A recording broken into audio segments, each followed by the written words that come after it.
I mean, warrior, this is your man warrior sounds a whole lot like Scissor Man Warrior. I get it.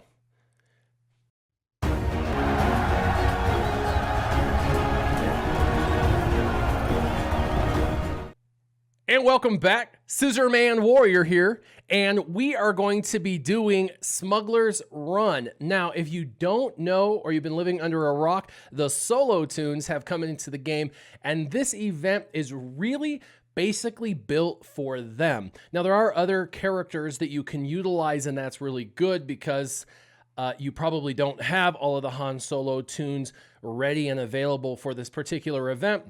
But I am going to showcase my personal account and going through the Smuggler's Run, kind of what you get and why it's important. Now, what it is it's basically a credit heist for mods and mod salvage. So instead of credits or training droids, it's the way of the future for getting some extra pieces to slice your mods, and also mods to actually drop and have mods to look at. So a lot of people have been spending energy on farming mods. Farming mods is basically done as far as using energy to farm for like regular mods. I just don't see that as something that's going to happen anymore, especially with the amount of mods that they're now presenting us with these events.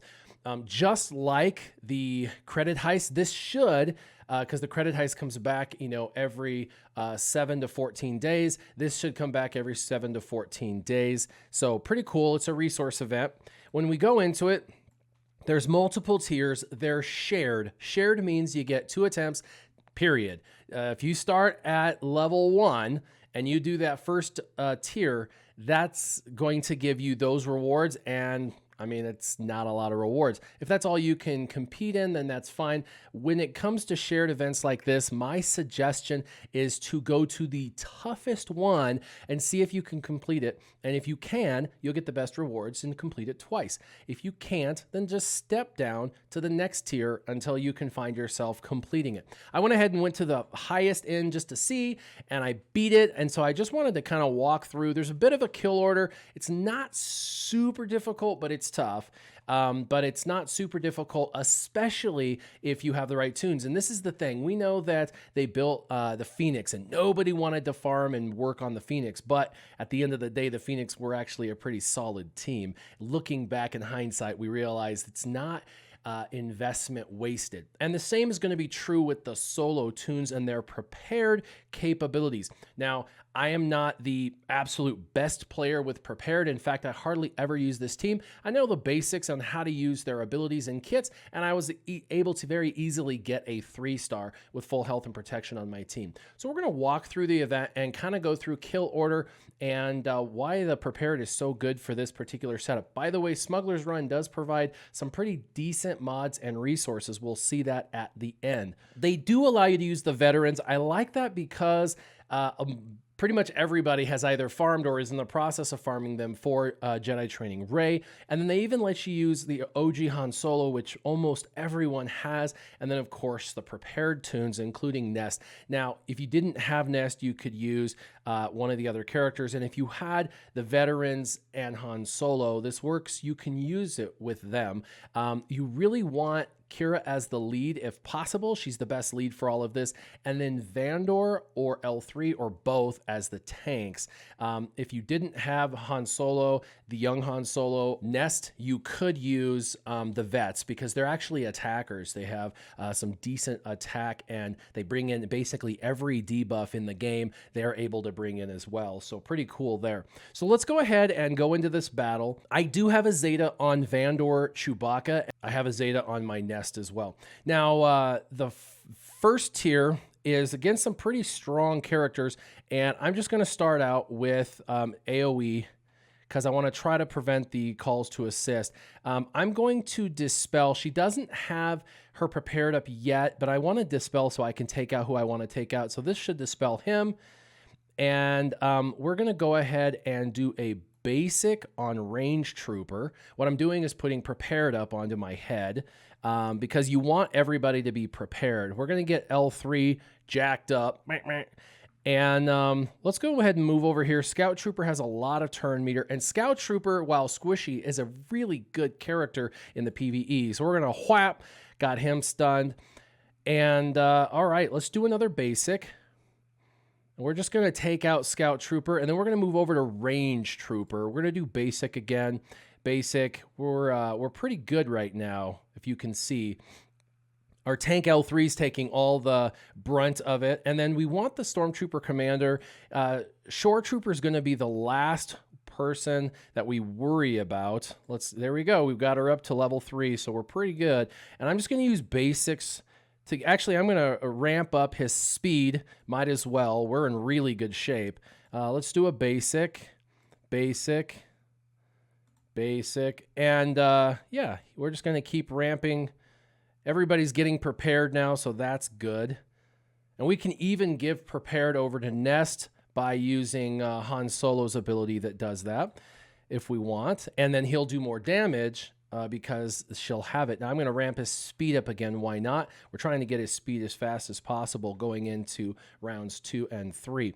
So you can see round 1, pretty good. Now this round definitely is, again, kind of the same song and dance of the last one. There's a Range Trooper, a Scout Trooper. Those are the ones you're going to worry about the most. General Veers is a bit of a problem as well, but basically I'm going to do the AoE, try and get some days. I'm going to taunt, so that way they're forced, and we are going to go ahead and do a special attack. We put prepared on his head. And let's see. She's prepared, so she's going to dispel everybody. I want to get rid of all of their buffs. They have quite a few buffs. All right, very cool. And then I want to stun General Veers. Got it. And the counter took care of it. And whap. And then let's move over to Range Trooper. He does have defense up, and he is a solid character. And then, yep, he's gone. And then we'll move over to General Veers. These prepared tunes were, I'll ramp up his speed. The prepared tunes were really built for this. I'm hoping this isn't the only thing that they're going to find purpose in the game. I'm hoping there's more to the purpose in the game for these individuals. I mean, we do know that we have young Lando and his ship with L3. So we'll see. And of course, I love Nest just dispelling on her basic with the countering. And let's go ahead and do that. She's prepared, so we're gonna get rid of all their buffs. Really quick, if you look, there's actually a buff above their head. It's called Deadeye, and this is a lot extra, crit chance, crit damage, but it also ignores protection. So they're actually going to kill your character from the inside on health only. So health is going to be important as far as the modding on these characters, which it already was with Vandor and L3. They were built for health mod sets. But what's worse is if you're bringing in the OG Han Solo, he can die really easy in this level. So you're going to have to really take out these Death Troopers. So this guy's got a lot of turn meter. I'm going to try and stun him. At a minimum, he had stagger, so that was good. But then we're going to go ahead and move over to the next one. And actually, let's try and finish this guy off. We'll do a basic. And let's do the AoE days. And I'm going to do the special. Bam. Protection up on Nest. Not that she needed that. We're going to move over to the other Death Trooper. Get some expose. Nope. We're going to try. Let's call young Han Solo. Boom. That was pretty cool. And let's get rid of Krennic now.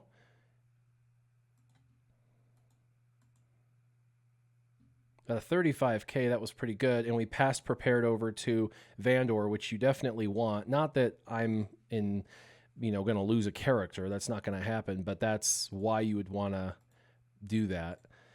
So that way he has that. All right, we'll just get rid of this shore trooper. Basic. And you can see let's basic, give him prepared again. We'll taunt and basic, and we'll do a special. Why not? He's trying to stay alive, but it's not going to matter. And here we go. Whop. Oh, one more hit. There we go. Oh my gosh, he is tanky with that crit hit immunity.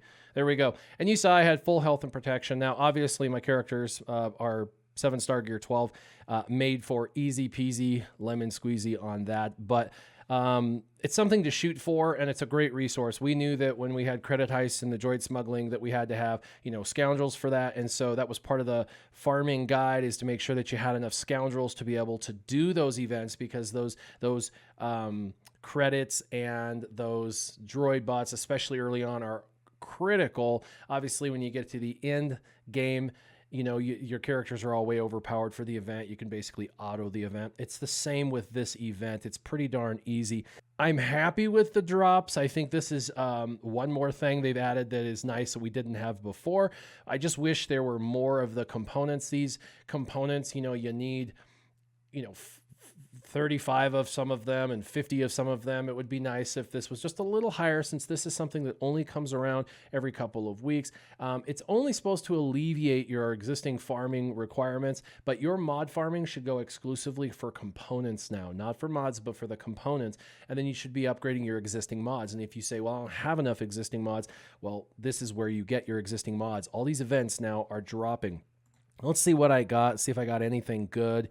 The tenacity cross, these ones, by the way, if they don't show speed, that's okay, because they might have speed hiding in the bottom where we can't see that stat. So you're gonna have to roll it if it's not gold to see what stat isn't on there.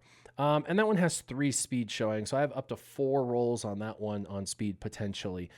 So we'll see, but 300,000 credits isn't bad, and those are good pieces that we need. So the other thing that they're dropping, and I really like this, is your pulse modulators. I've just been nonstop buying and farming these while I was upgrading a lot of my greens and then blues. And now now that I have a huge surplus of these, which really it's only 7 mods that I can upgrade with that amount, but I'm going to now move over and do a full set of gold mods on my Bosk to 6E mods on my Bosk, because I have this piece that is the hard to get piece. And so I'm kind of going back and forth. Anyway, I wanted to have fun. I figured I would do the event, let you guys kind of have a window into me playing this event, what you get, all that kind of stuff. Remember, they're shared.